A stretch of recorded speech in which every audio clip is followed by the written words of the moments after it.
I know. Okay, welcome to Polk County Board of Commissioners. We're opening the meeting now. It is April 12th, 2022. Extra agendas are on the table in the back of the room. And please join me in Pledge of Allegiance. I pledge allegiance to the flag of the United States of America and to the republic for which it stands, one nation, under God, indivisible, with liberty and justice for all. Welcome, everyone. All commissioners are present and looking for approval of minutes from March 29th. So moved. Second. All those in favor, please say aye. Aye. Aye. Motion passes unanimous. And next up is Department of Forestry update. Jeff Clausen, Michael Curran. I see that. I'll pull up another chair there. There we go. You to grab another chair. I'd sit in that one. That one's. If you can please state your names and where you're from for the record, please. Yep, we will. Awesome. Thank you. So good morning, Chair Mordhorst and Commissioner Polk, Commissioner Gordon, and other county staff. So for the record, my name is Michael Curran. I'm the District Forester for the Oregon Department of Forestry's West Oregon District. So I'll let these two introduce themselves real quick. Yeah, and I'm Jeff Clausen with the Oregon Department of Forestry in our office here in Dallas. Trask Hodgson, Community Wildfire Forester in Dallas.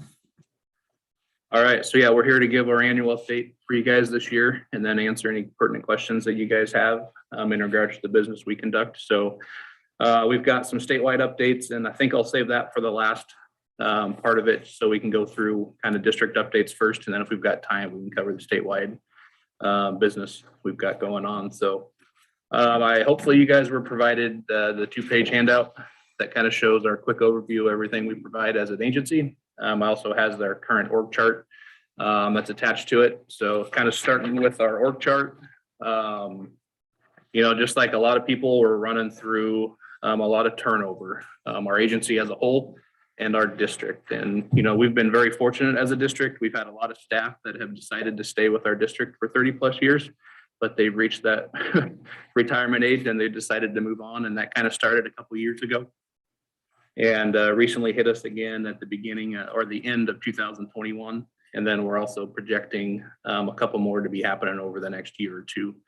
And then with that, we've had some staff leave just on various promotional opportunities around the state, which is good and bad. We're losing good people locally, but they're working on bigger and better things on a statewide level. So as far as locally here to the Dallas unit, the biggest vacancy we have right now was our wildland fire supervisor position. Jason Rayburn, he was with us for 26 years, received a promotion to go over to Eastern Oregon area to work with our rangeland fire protection associations. So we're currently in the process of trying to hire that position. And that's a crucial position for us as it leads our fire crew during the fire season. So we'll hopefully have somebody in place here in the next 2 to 3 weeks. So with that, just kind of an update on where we're at from a business standpoint with the COVID-19 pandemic. Unfortunately, state offices do remain closed.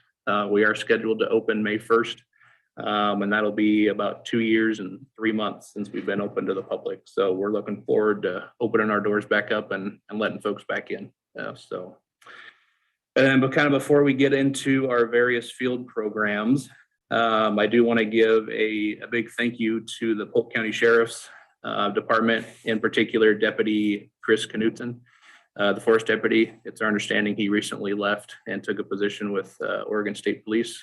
So we were bummed to see him go, but just want to thank the Sheriff's Office in particular for their service they provide with the Forest Patrol Deputy. We take advantage of that and pay into that along with the other private landowners within the county, and that's been a vital service for us. So I just want to let you guys aware just how important that program is to us, and looking forward to whenever a replacement can get hired for Deputy Knutson. So, and yeah, he did a great job for us. So we were definitely bummed to see him leave along with the other landowners. So with that, we'll go ahead and talk through our fire protection program, and I'll let Jeff kind of take on kind of what last fire season looked like for us. And then I'll kind of go into what a 2022 fire season prediction will look like. So, Yeah, so last summer, like everybody knows, was pretty dry again. And so We had a fair amount of critical weather here where we could have had some real problems, but we were fortunate we were able to keep fires small and not have them at critical times. I think, over the fire season, we ran on about 42 fire runs for our crew, which is a few. Not all those turned out to be anything big. Actually, most of our fires were really small last year. I think one of our larger ones the crew responded to was about 3.5 acres that they got control for it kind of bigger. We worked on a couple bigger fires, but they're actually out of our protection district. So we were assisting the local fire departments on some of those. I think there was a 20-acre fire and an 80-acre fire that got started by farm machinery type activity. Most of our fires, I mean, they range across the board, everything from machinery to human caused debris burns to, a couple power line fires we even had last summer. So those types of things are what usually cause them.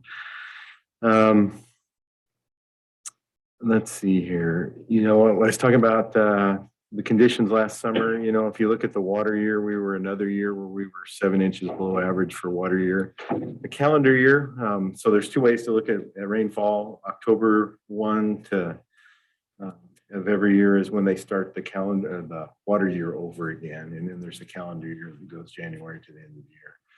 And so the calendar year turned out better because of the rain we got between September and December.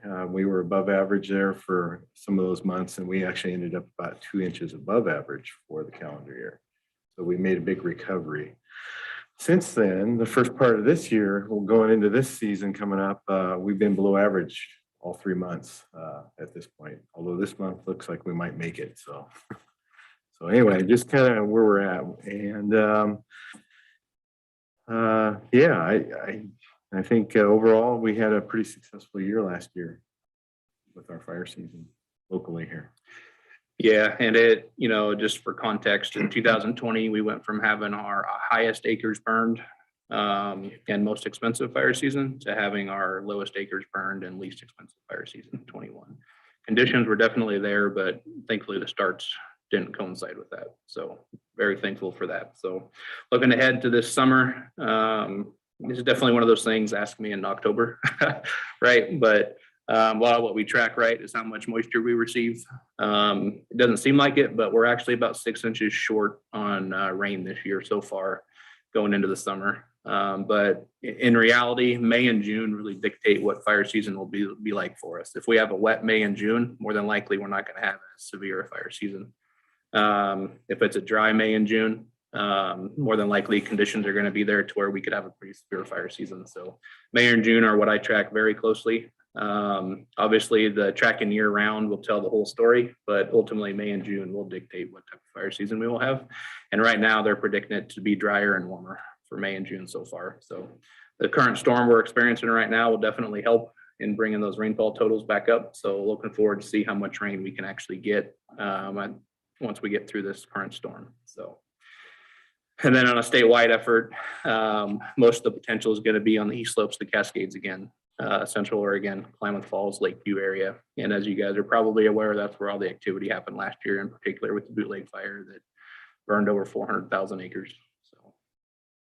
So our community wildfire protection program. So we were able to acquire federal funding to be able to go help landowners create defensible space around their properties, their grant programs. So we historically have had very good luck with having good staff in place in those grant positions to be able to get out on the landscape and garner interest in that type of work. We recently were able to bring on Trask this past fall, I believe. So Jeff will provide kind of a quick update on where we're at with our fuels reduction grants for Polk County. Yeah, so our previous community wildfire forester, we lost that position last spring. So like March, I want to say, and we were unable to fill that till November. So we went a pretty significant period without that position doing work. Got a little bit behind on some stuff from where we would have liked to have been, but we've done pretty well. So there's kind of two grants that we've been working on in Polk County. One's Gooseneck and the other one's Grand Ronde area. And so they have,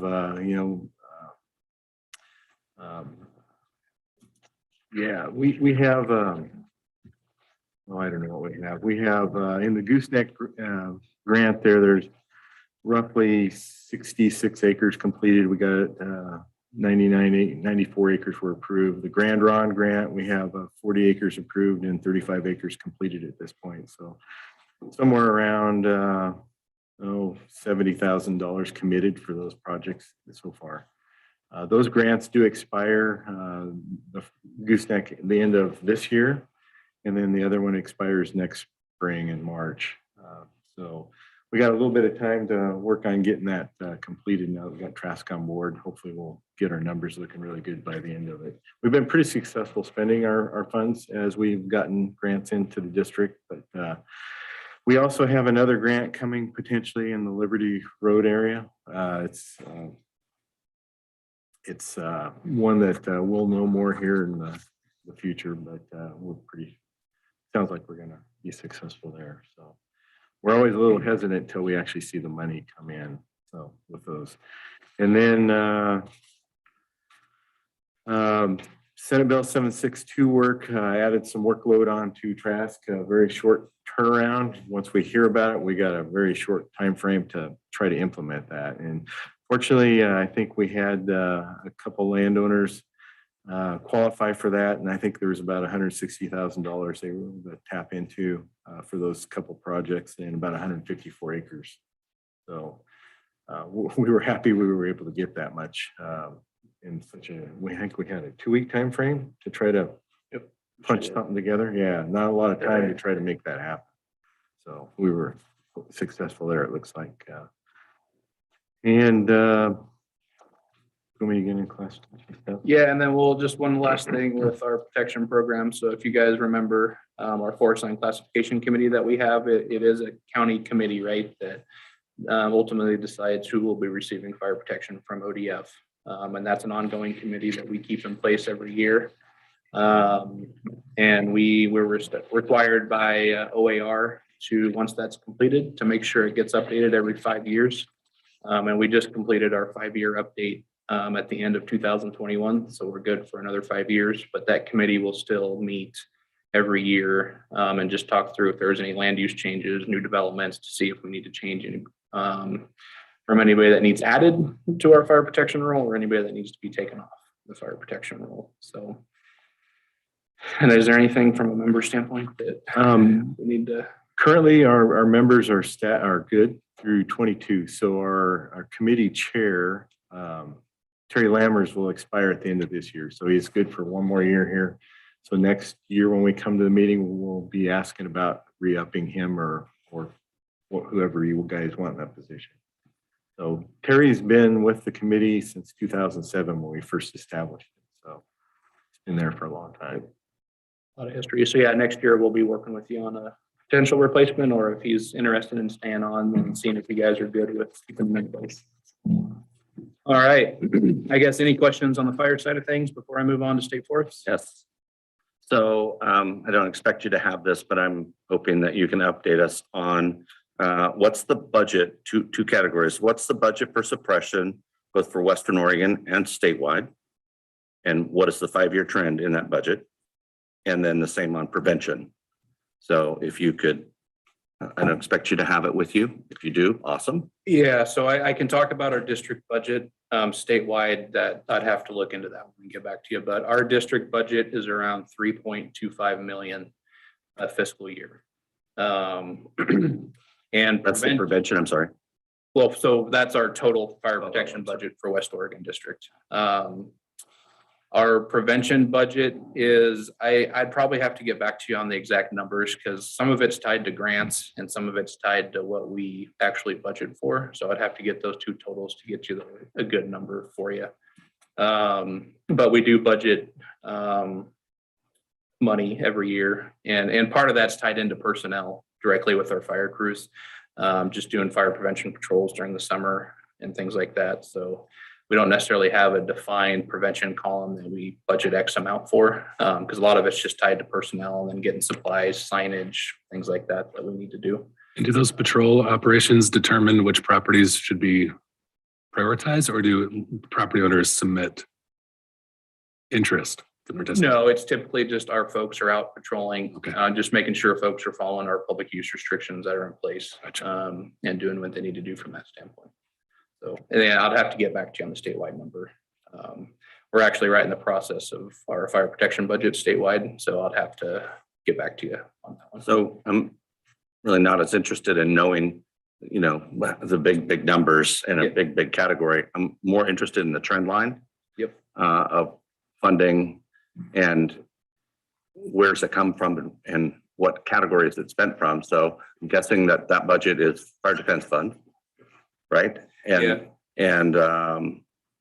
And so there, that is developed from some BLM payments and from private forest owner payments, and some state general fund. Yep. Right? Yep. And what's important, I think, for this body to know is what's the trend line? Yeah. Is the state keeping up? Is the state not keeping up? It would be a darn shame if they weren't keeping up with this huge surplus of cash that apparently we have. So I think it's important for us to know what's the trend line. And again, because Jeff just touched on an issue that I'm very passionate about. It's like, you can't stop funding that position for prevention work. And so again, I don't want to get into the politics of the agency, but I think it's important for us to all understand what's happening there, so we can do a better job of advocating for this kind of work. Because without this kind of work, we're all in deep trouble. So both on the suppression and prevention side. So I'd like to know what that looks like just in your report. Well, yeah, no, fully understand and fully agree with you. So we, on average, at our district level, we typically range about a 3% increase every year. A lot of that's tied to just personnel increases, step increases, COLAs, things like that. And then just trying to deal with inflation for costs of fire cash supplies and things. So on average, it's about a 3% increase every year. And I would say ODF's unique from other state agencies that we actually have a private landowner association that we work very closely with, that they help develop our budget with us. And they serve as kind of an advisory member for us. And they ultimately help us decide on what an adequate level of protection is. So we're unique just from a state agency perspective to kind of have that piece tied to our budgets. And as far as prevention, we do rely on a lot on federal funding to be able to take care of a lot of that. And we've been very, very successful, and we continue to be successful in getting enough funds to where we're actually having a hard time spending some of that in the allotted timeframes, and that's not a bad spot to be in, right? And a lot of districts statewide take advantage of those dollars, and then at each of the individual districts, they'll work with their landowner associations on what an appropriate amount is for prevention. That ebbs and flows. If there's a certain need one year, they'll try to throw in more money one year. And we're not necessarily in a situation where we're having a hard time getting money right now, to where through Senate Bill 762, we've been able to add quite a bit of additional capacity. And the unknown moving forward, right, with, income revenue the way it is right now statewide, if that ever changes, to kind of see what the priorities within the legislature are, to see if we can still maintain that additional capacity we received. And that's going to be the big unknown moving forward, right? But yeah, as far as on average, we typically go up 3% every year. It might be 1% one year, 5% the next year, but like I said, on average, we're around 3%. And I think that's probably a pretty safe increase, you can say, statewide with all the fire protection budgets on average. So does that answer your question? It gets closer, thanks. It's closer, okay. And we can, knowing that's what you want, I can make sure that we add that update for you, so you've got it. So, okay. Any other questions? On your crews that you run for fire suppression, how many full-time personnel do you run on that? And then how many seasonal people do you bring on? And are you getting responses for the summers for people wanting work? Yeah. So we generally have 2 full-time fire staff in each of our 3 offices in the district. And that's our unit forester and our wildland fire supervisor. Every other position we have is seasonal, and they range from 8 months to 4 months a year, depending on the level of seasonal they're at, whether a forest officer or an entry-level firefighter. Candidate pools are shrinking. I wish I could have a better story for you on that one. But I think we're still getting the numbers. It's just whether or not folks have the right experience. and the right background to be able to do the work that we do. But it is getting harder within the last 3 to 5 years for us to get a good heavy amount of folks to put in that have some sort of background to be able to do the work we do from a firefighting standpoint. So it's getting tougher. You're still getting pretty good success with college. We've been able to fill all of our positions to date, but we've come down to the wire like a few days prior to us needing to start them of still trying to find somebody last minute. I think that's kind of been the trend in the last few years. So, but knock on wood, we've thankfully been able to fill all of our positions, but it's getting tougher. I would like to commend you. One thing I constantly heard last summer with that heat and that tinderbox we had out there, the quick response from you and your crews is what kept these fires small. So great job and thank you. Thank you. Appreciate it. Okay. What's the entry level wage for that seasonal worker, seasonal firefighter? It is, I think, just a tad over $15 an hour. 15 and some change. So You anticipate addressing that for this coming season? we're tied to our collective bargaining agreements and things like that. We went through a reclass in 2012 for all of our fire positions, and they received a pretty substantial increase then. But I think we're getting to that point now to where we might need to address that to be able to get more interest, just with what folks can make working in other places. When is that contract up? 23, I believe. 23, I believe. So what did they get paid during a fire on the line? It's the same amount, with the nuance of if we're working overtime, then it's time and a half. So, and then there's differentials for working weekends and at nights, like an additional $1 an hour that folks get. But if it's during the day, their normal hours, it's their standard base pay. So. Okay. All right. So doing time wise, so we're a little behind, so we'll try to play some catch up here. So moving on to state forests. So as you guys probably know, right? So our Board of Forestry acres that we manage, those are lands that 2/3 of the revenue goes to the local county that they're managed in, and they're their local taxing districts. So for Polk County, or as a district, we manage about 36,000 acres of state lands. That's split between Board of Forestry lands and the Common School Fund lands we manage. For Polk County specifically, 6,000 acres of those are Board of Forestry acres, and another 1,700 are the Common School Fund. So with the Common School land, any revenue received off those go directly into the Common School Fund. So looking at kind of a state forest update for you guys. So as far as looking at FY21 revenue that came in, so last year, about a little over $146,000 came to Polk County specifically. As far as revenue to date for the current fiscal year we're in right now, which is FY22, $86,000 so far to Polk County specifically. And then we're in the middle of our FY23 annual operations plan planning work. And we are looking at one sale that will be in Polk County. It'll be a thinning. And current estimated net cost to Polk County and their local taxing districts will be a little over $88,000 that we're looking for in FY23. So You said net cost. Did you mean net revenue? To the revenue, county? sorry. Okay. Thank you. Just clarifying. Thank you for Not interested in net paying that revenue. cost. Yeah. Sorry about that. You didn't move. I Yes. wasn't worried. Net revenue. And with that, if you guys remember, I tried to give some periodic updates on it. So the ice storm we had last year, we had quite a bit of damage at our Black Rock parcel.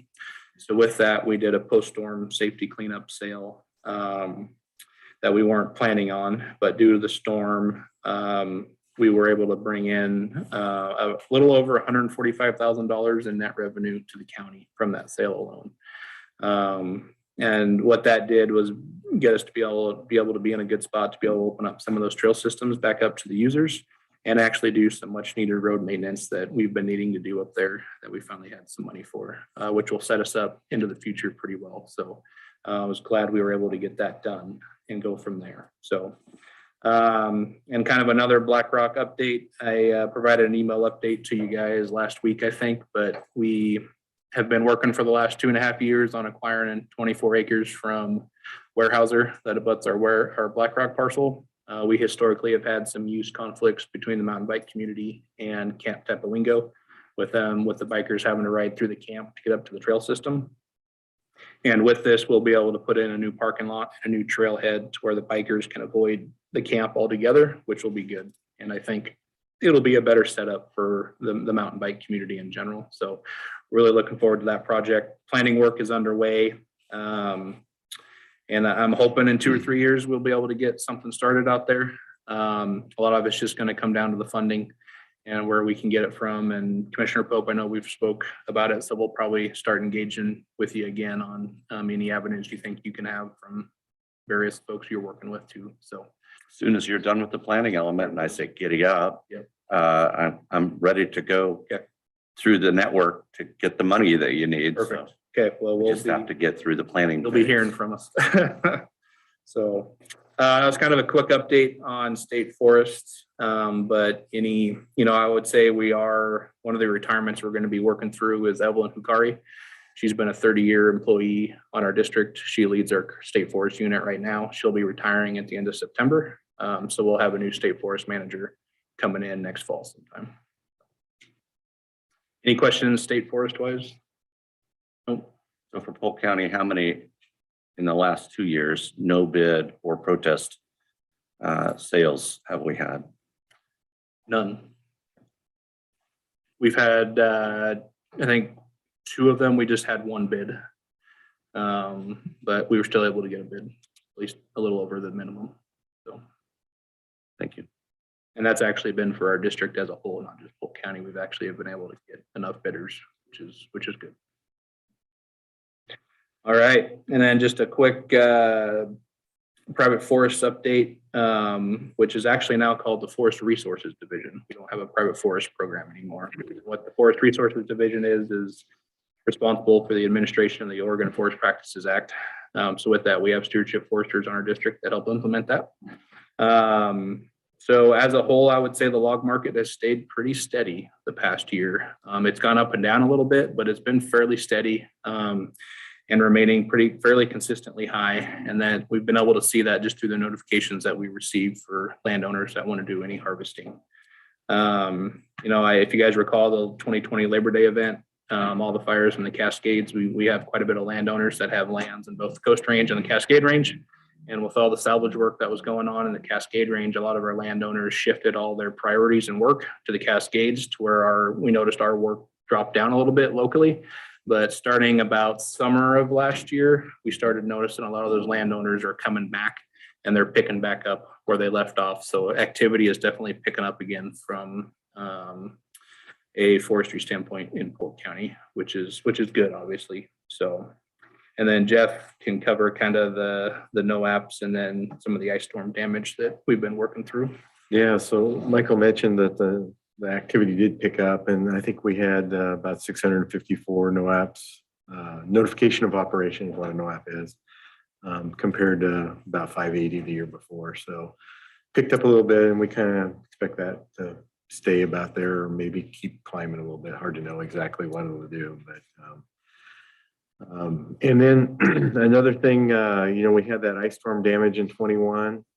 And that was pretty significant to a lot of landowners around here. A lot of them jumped in and started cleaning stuff up right away. Some of them are still finding out that they have damage on their property as they finally get out and look at things. But there were some EFRP funds through Soil and Water Conservation District that folks could tap into a little bit.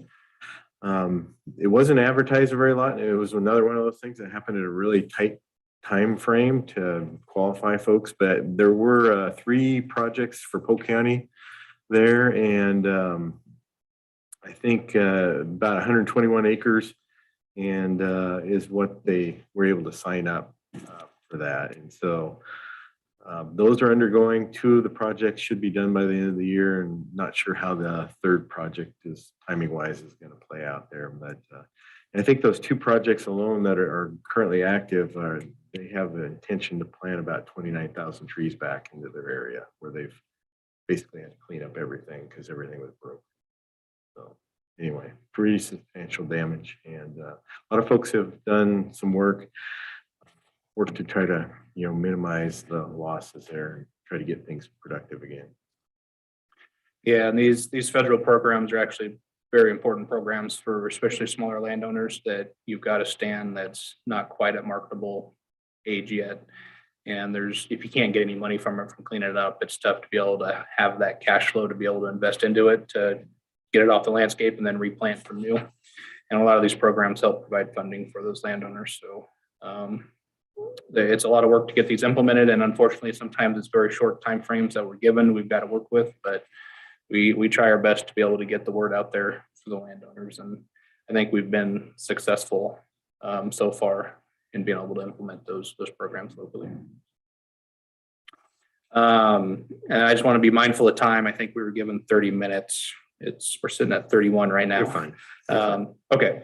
I'll just cover real briefly, just some brief statewide updates for you across our program. So agency turnover, I started that with, is kind of a big thing within our agency right now. And that's definitely showing within our executive leadership of the agency. So this last year, we had a lot of turnover. We have a new state forester, a new deputy state forester. We've got 2 new division chiefs that we're going to have. They're not hired yet, but they will be hired soon within our state forest division. Liz Dent ended up leaving the agency and going to work for the Forest Service. And then we'll have a new Forest Resources Division chief, because the old position in that promoted up into our deputy state forester position. And then as far as field leadership, that's part of our executive team, our area directors. We have 2 new area directors around the state, Southern Oregon area and Eastern Oregon area. So a lot of new leadership, a lot of new faces within executive leadership of ODF right now. So a lot of work's just going in and getting those folks up to speed with what's going on, so they can hopefully hit the ground running here eventually. So, and with our new state forester, Cal Mukamoto, he's got some experience with our agency. He used to serve on our board of forestry, which is nice because he's got some of that background with the agency coming into that role, which hopefully will serve us well. So I'm sure you guys, and Jeff mentioned a little bit, but I've heard of Senate Bill 762 that was passed through the recent long session that occurred. The Senate Bill 762 had 3 main priorities with it. First one being creating fire adapted communities. Second one being developing safe and effective response. And then the third one being increasing the resiliency of Oregon's landscapes. And I'm not going to get into all the nuts and bolts of this because I could be here for the next few hours talking about it. But a big component of Senate Bill 762 was updating fire suppression response around the state. So between the Oregon State Fire Marshals and ODF, we received quite a bit of additional capacity to our agency, which has been much needed since 2012 with the increase in fire seasons we've been experiencing statewide. And what that looks like locally for us at West is we were able to add 6 seasonal firefighters to our crew, 2 at each of our offices, then also add some time to some of our forest officer positions, so our senior firefighters. And what that does is allow them to work longer into the shoulder seasons, because what we're seeing locally is we're starting to respond to more early season fires in the spring before greenup occurs. And then from time to time, we'll run into late season fires. So it's after fire season's concluded where we get enough rain to cancel fire season, but then all of a sudden we hit a short dry stretch and things dry back out. So we've noticed we're starting to run into more of those types of fire runs. So we were able to extend the season of some of our firefighters through Senate Bill 762, which will be helpful. So, and then the private forest accord, fairly significant piece of legislation that came out and really stemmed from competing priorities within the conservation community and the industry community. And the governor was able to work a deal out to where brought both sides to the table, and they kind of worked on what they could agree upon for changes that can be made to the Oregon Forest Practices Act. The agreement has been made, and now the agency has a lot of work ahead of them to put everything into rule. This process was a little unique from years past, to where ODF didn't have direct involvement in it. It was between the 2 parties that were ultimately deciding what changes could be made to the Forest Practices Act that they could agree on. With the intent of having some regulatory certainty for both sides. So on the field side of things, I would say we're still getting caught up on what the actual changes are. and we'll definitely get that over time, but we have a pretty robust rulemaking schedule to where a lot of the rules will need to be updated and completed by November 30th of 2022 for the Oregon Forest Act.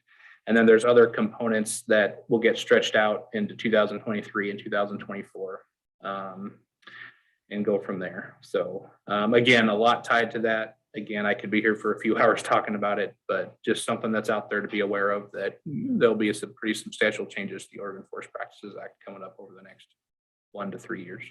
So, and then on the state forest side, we're still working on our habitat conservation plan and a new forest management plan. Where we're currently sit right now is the draft HCP is developed. And it's currently working through the federal services that implement the habitat conservation plan. They've completed their environmental analysis of it. That's been out for public comment. So we're going through that process right now with the goal of November of 23 is when the Board of Forestry will make their decision on whether to adopt the HCP or continue as is. So that's a lot in there, but those are kind of some very high level agency updates, I guess. Any questions on those? Apologize for going over. A couple questions about previous topics covered. Yep. And this might be a new commissioner question, but just curious about the Fire Defense Fund. Do you have a sense of the proportion of private timber contributions to that fund? Yeah, so it's essentially a 50-50 split. So for private landowners in the state of Oregon, they pay for 50% of the fire protection. The general fund picks up the other 50%. For public landowners, they pay the full rate. They don't get the general fund match. But for the private landowners, they get a 50% match from the general fund to help pay. Their protection is supported by the general fund. Yep. And then the other question is for the BlackRock, and this isn't really in your purview, but do you have a sense of which EMT, who's responding to EMT calls there primarily? Do you know? I know Dallas gets there, Falls City might, but do we? Yeah, and correct me if I'm wrong here, but it's just the local EMS agencies. If there's calls out there, they'll go out there. And again, that was another really good avenue there for that forest deputy. Is the forest deputy, which is typically one of the first ones to respond if there was a call out there. And then they're supported by the local EMS agencies that are out there. Okay. And then one thing I forgot to mention with BlackRock is we're actually going through a visitor use study out there. It's kind of the first time ODF has done this, and they wanted to use BlackRock as kind of the pilot project.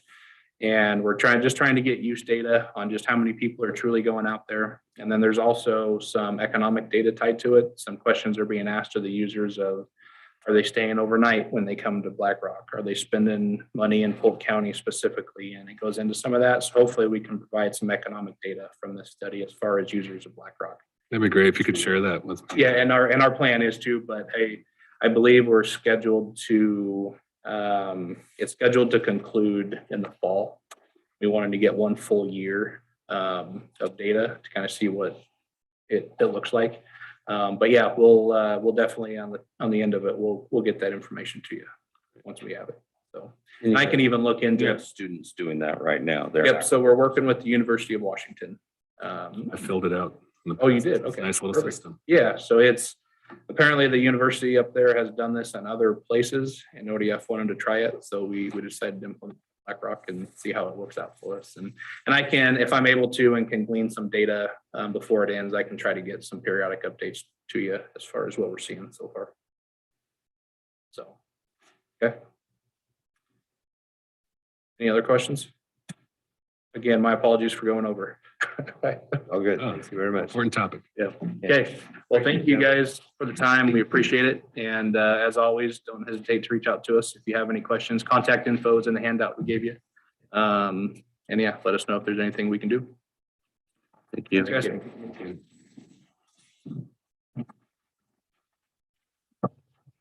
Next up, behavioral health funding for homeless initiative, Mr. Hanson.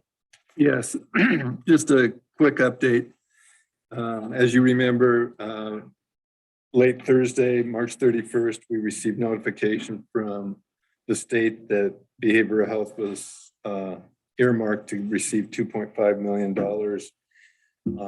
toward the homeless initiative to address homelessness and the lack of space at the state mental hospital. The state was so gracious that they allowed us 4 days to determine whether we wanted to accept that money or not. So on Monday, April 4th, the county voted to accept that funding, knowing that there aren't any details currently attached to it or any specificity or whatever that word, specificity or whatever it is. So we accepted it on April 4th. We received 2 days ago an update on what they intend or how they intend to distribute the money.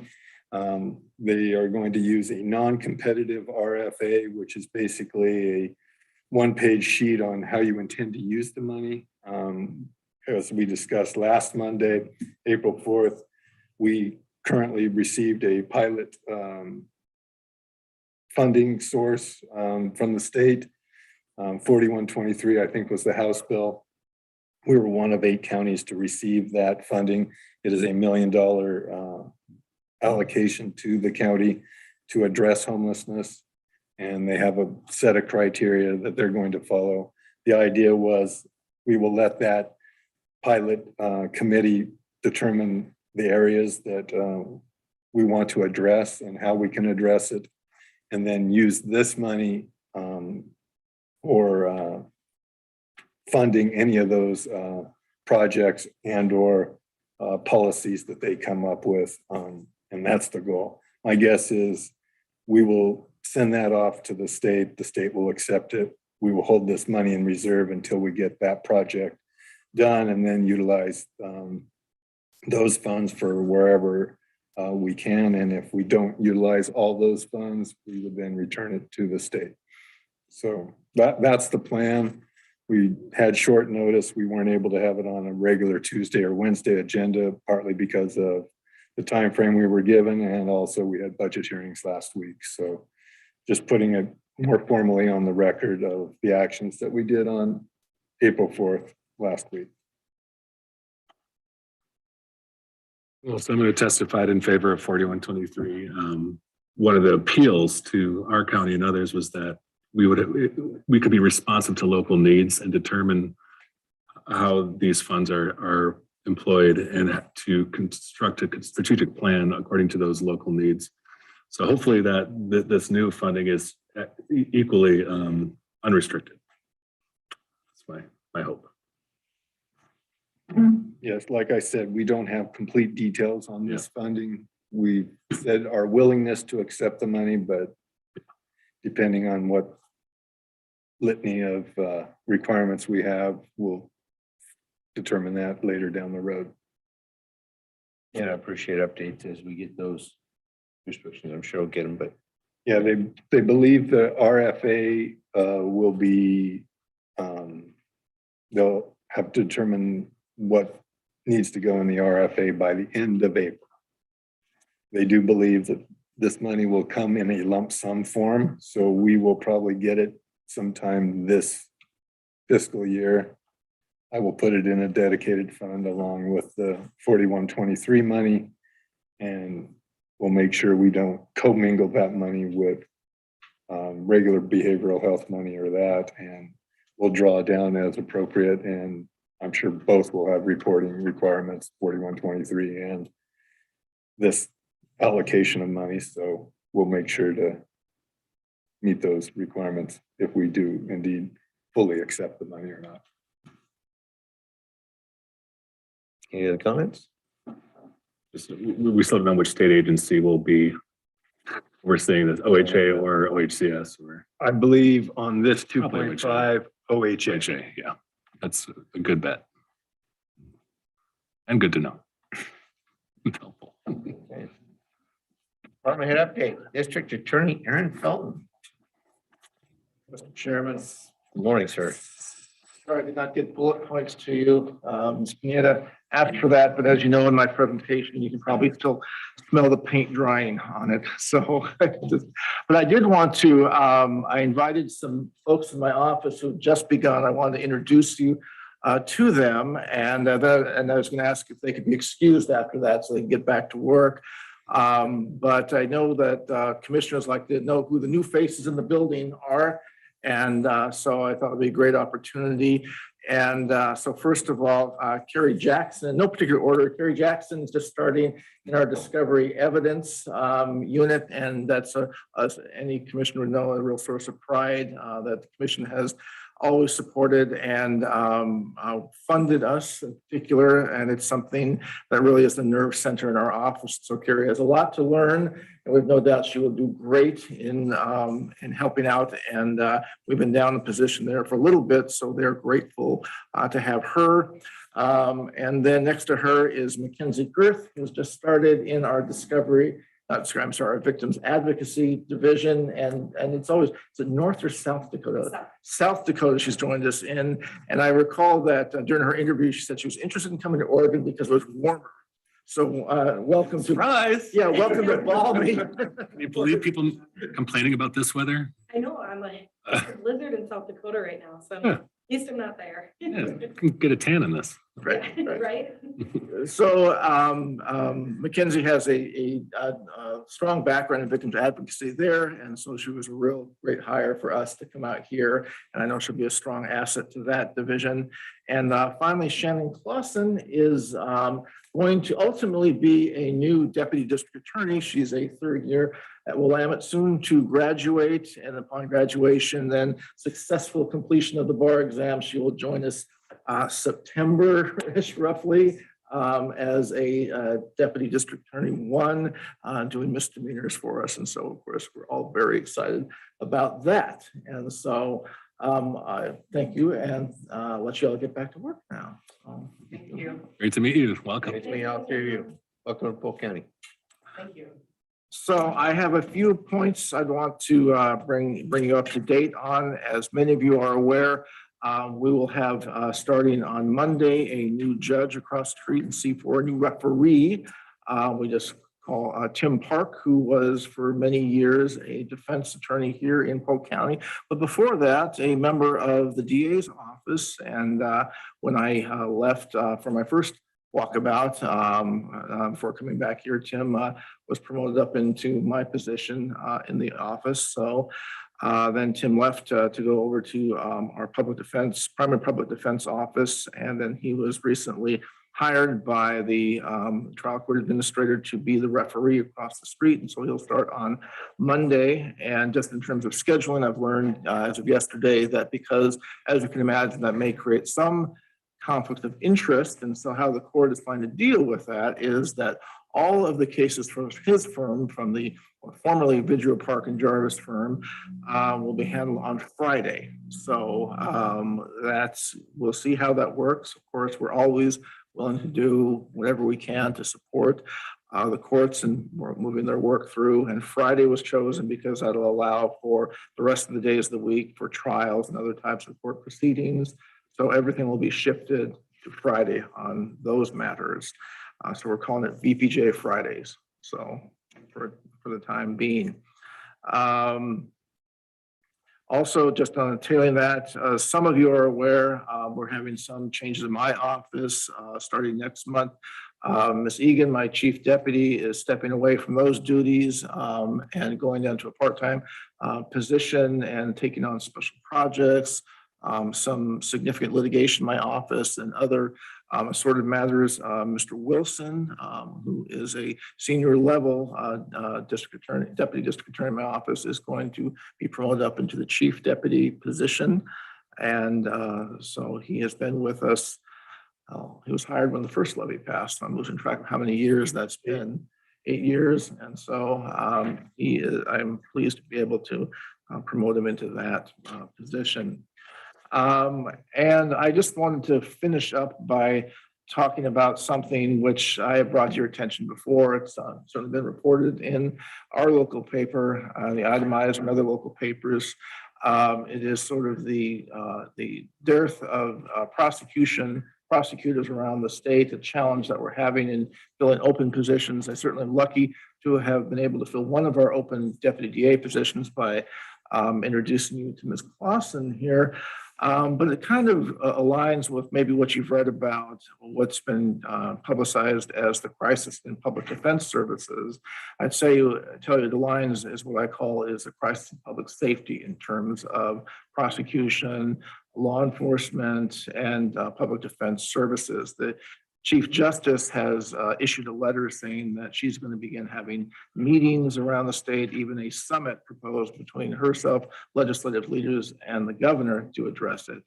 And I'm going to be part of a committee that the Oregon District Attorneys Association is forming to basically say, hey, what about us? Because this crisis isn't just about public defense services, it's public safety wide.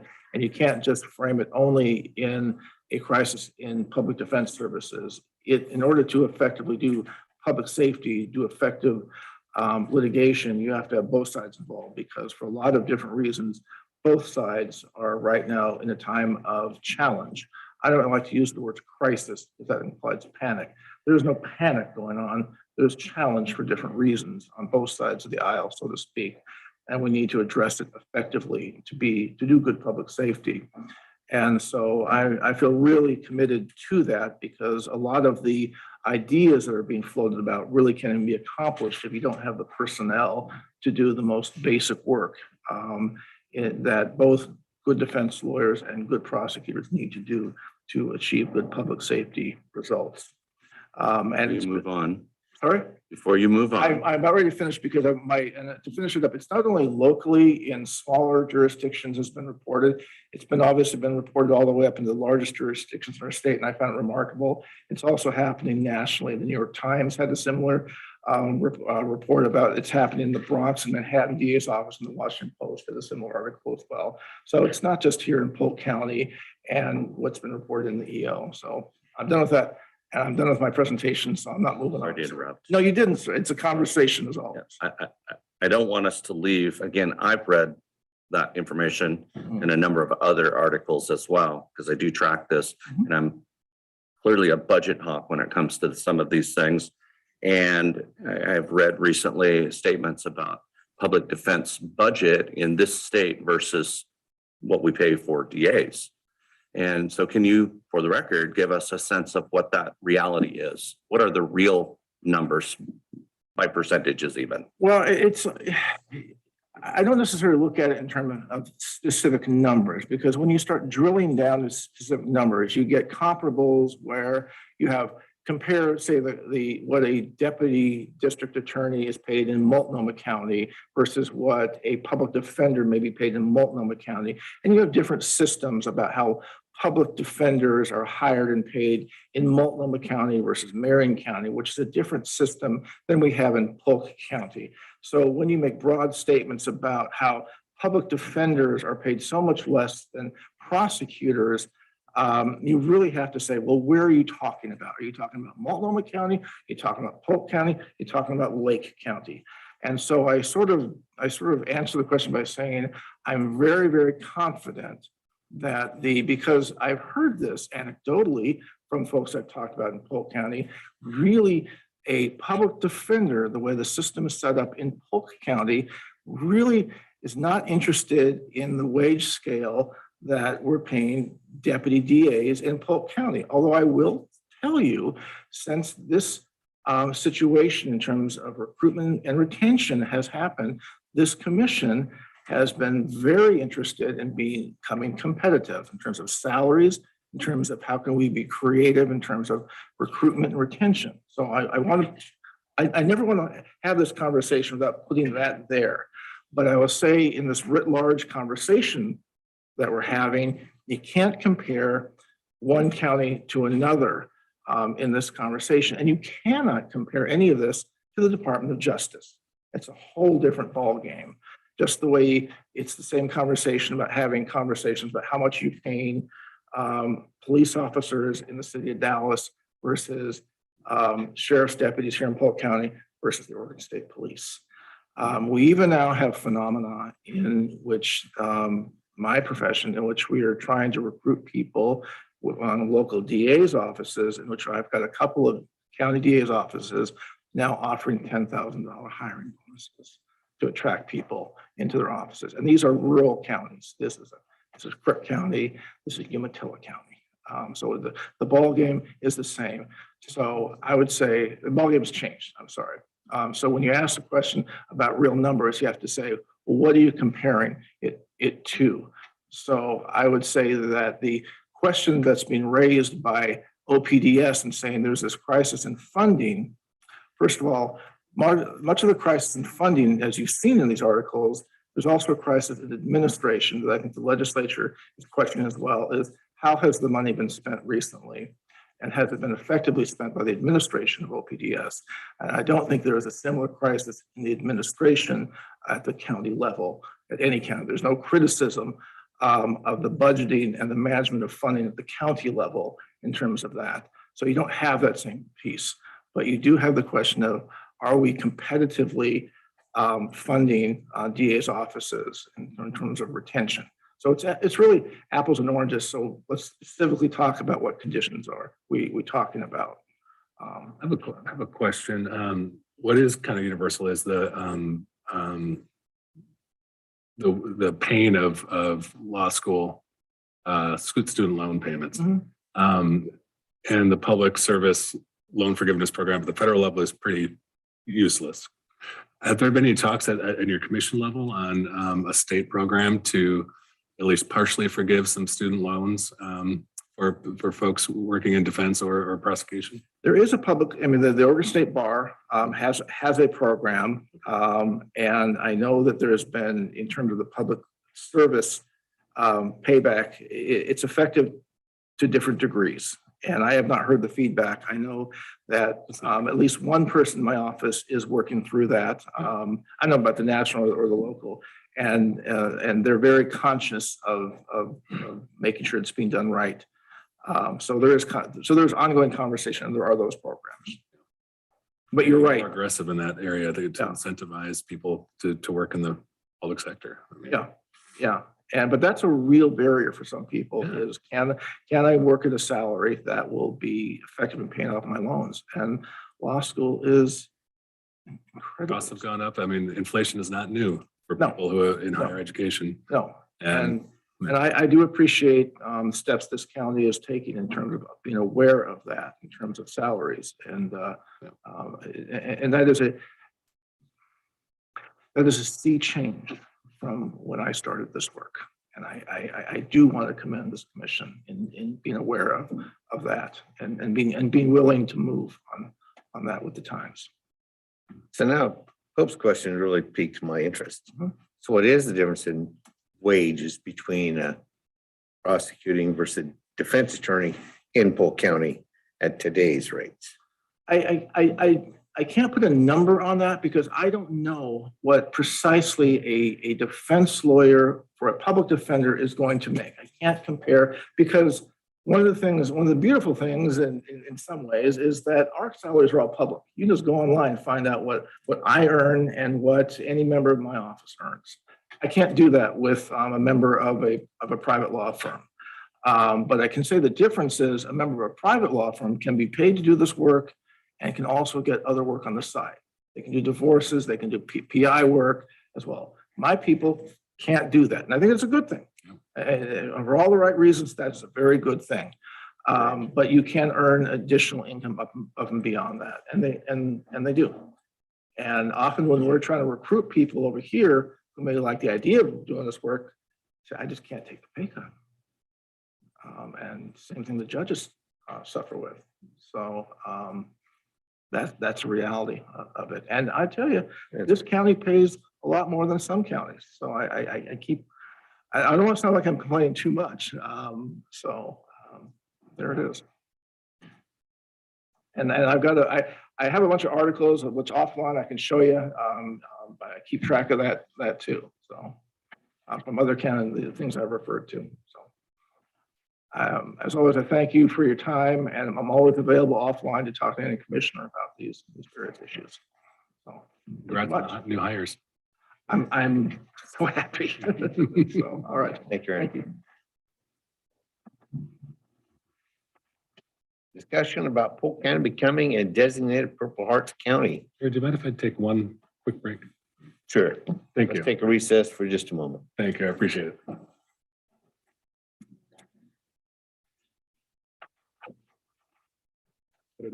How did the directors meeting go yesterday? More tax and spend. Yeah, they're gonna hire Marina and Company to do for 26,000, to do an overview of the budget and finance. Not horrible, sinful for any one of us to reject. They need help. There's no question about that. They don't have the internal staff. I'm guessing the boss is recognizing they don't have the internal staff to really forensically review that. And good luck on your application to get on the emergency response team. Didn't get it. So They gave it to Kelly Minty Morris. I saw that already. When I saw the one woman. Yeah. You get some chance. Yeah. She fits into that George Murdoch crowd. Yeah. Don't be talking bad about George. No, it's just immediately, Just fits. yeah, I saw that. I was hoping you or James is the one that's pulling for it. I think you guys would give us a lot better representation than anybody else there. But how about the budget? That'd be me. No, there was no systemic discussion of the budget. So they're gonna keep going forward with their agenda Yeah, well, they're the FEMA. You guys are the FEMA experts. where they are. We The audit, discussed it. I mean, I'm they deal with done FEMA being a lot an more than outlier. I do. I'm not gonna do it anymore. I'm just not gonna participate in protesting. Okay. Doesn't do any good. We've done it from a forensic level, Fight the fight. My God. especially not right now while I'm in campaign mode. So much better. You can't win no matter what. This. Yeah, I was gonna say an hour-long meeting with a lot of coffee in the morning stuff. Okay, I'd like to reopen this meeting. Next up is discussion about Polk County becoming a designated Purple Heart County. We have Brent DeMoe and Eric Enderly. Welcome. Morning, everybody. How are you all? Pretty good. Don't mess that up. Hey, this is a good thing. Yeah. We wanted to come and share an idea that we had to just another way, an opportunity for Polk County to honor veterans. So we wanted to tell you a little bit about the designated Purple Heart County idea. We'll give you just a little bit of background, tell you some of the other places that are doing it and kind of what our plan is. Mr. Enderly? Thank you, Mr. DeMoe. Chairman, Commissioners, thanks for allowing us to come down, take a couple minutes. So just a little bit of back history. The Purple Heart is one of the oldest active military medals in the US currently.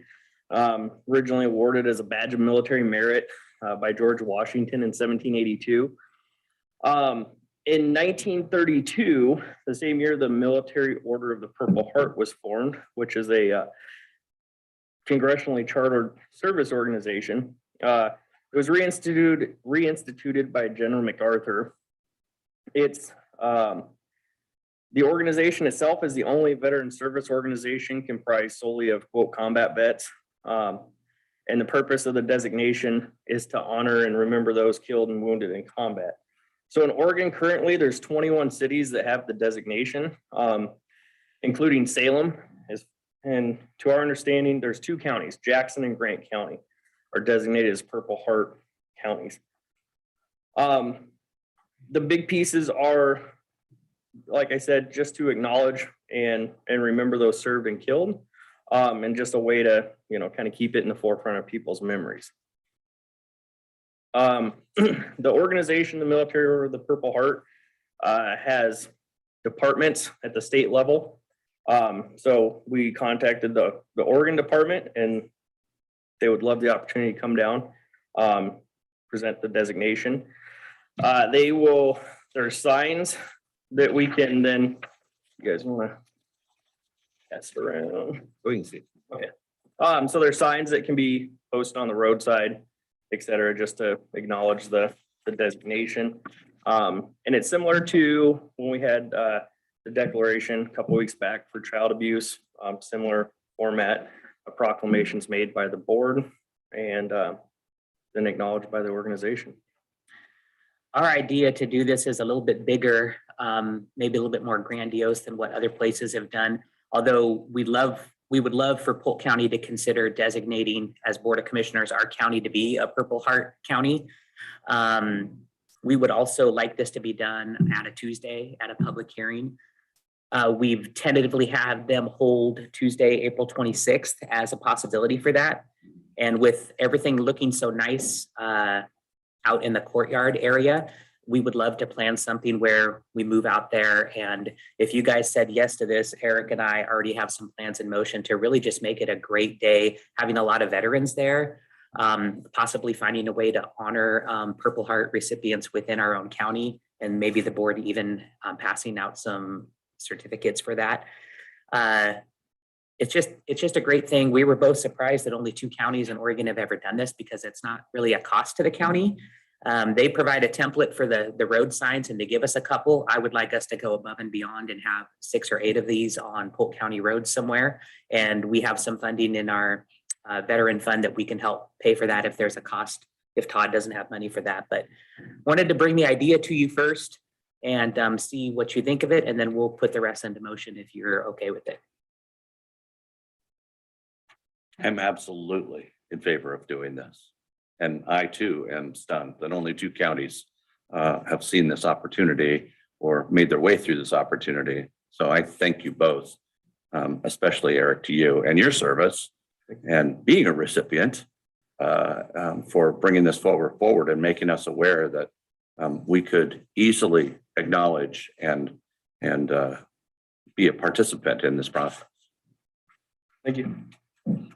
I'm also in absolute support, and thanks for bringing this to our attention, this opportunity.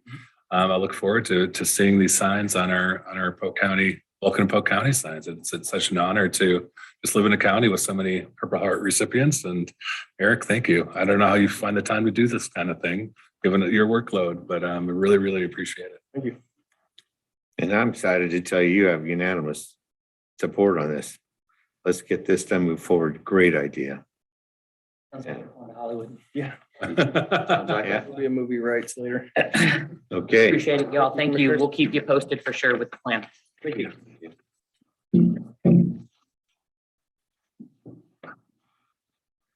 And any non-listed items today?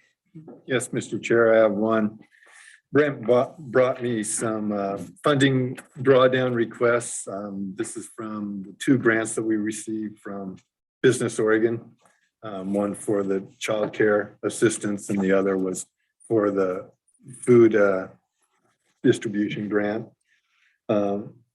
They request the signature of the highest elected official to receive these funds. So I'm hoping you'll grant the authority or grant Lyle the ability to sign these. I tried to sign it on the previous grant. They ixnayed me, kicked me out. That doesn't happen often, does it? Don't like them, so whatever. But one's for 80,000, one's for approximately 10,000. So, but it's. And do you know what the balance is that's left in those 2 grants? 250 minus those amounts you just said. Each were 250, so 170 and 240. So are these still the first round? This is our first drawdown we've ever tried to do. Remember, we got the funds pretty late. So Yeah. this is we're gonna try. Everything's slow. Thank you for working on a CDBG grant. It's I've worked on them, and it's They literally said that you as a board have to pass a resolution to allow Greg Hansen to sign documents before he could sign them for them. So just wanted to say the fun of working with this grant. It's really difficult to do. And the agency again is? I don't remember. It's Business Oregon. Yes. And I don't mind saying it, not to be shaming, it's just to point out and it's just astounding. I'm doing a little showboating here, but it's astounding that we have such an array of rules and process amongst all these agencies. We just talked about a $2.5 million grant that we got 4 days to make a decision. Couldn't work on the record to get it done because the clock was running. And now it's it'll be a 1-page RFA. No real rules, no contract. This one, Brent and team spent months putting together applications, going through it's just like being in a little squirrel cage. And we get down to these kind of silly things where our administrator, who's a key contract signer, can't sign a contract. It's just astounding to me. We have all these variations in our agencies. And then people wonder why we struggle to get along with state government as counties. I had a full head of hair. Yeah. No, I saw it. I remember. I did. Yeah, I know. American government's designed to be inefficient. We realize that, right? Yes. We are our own worst enemy. Thumbs up. Thanks, Lyle. All right, so we have support. Yes. Sign that's. It'll be signed. Let's figure out how to get the rest of it. I know you're doing everything you can. Are you happy I went that way? Yeah, thank you. Just imagine a fall city working these grants. Oh, yeah.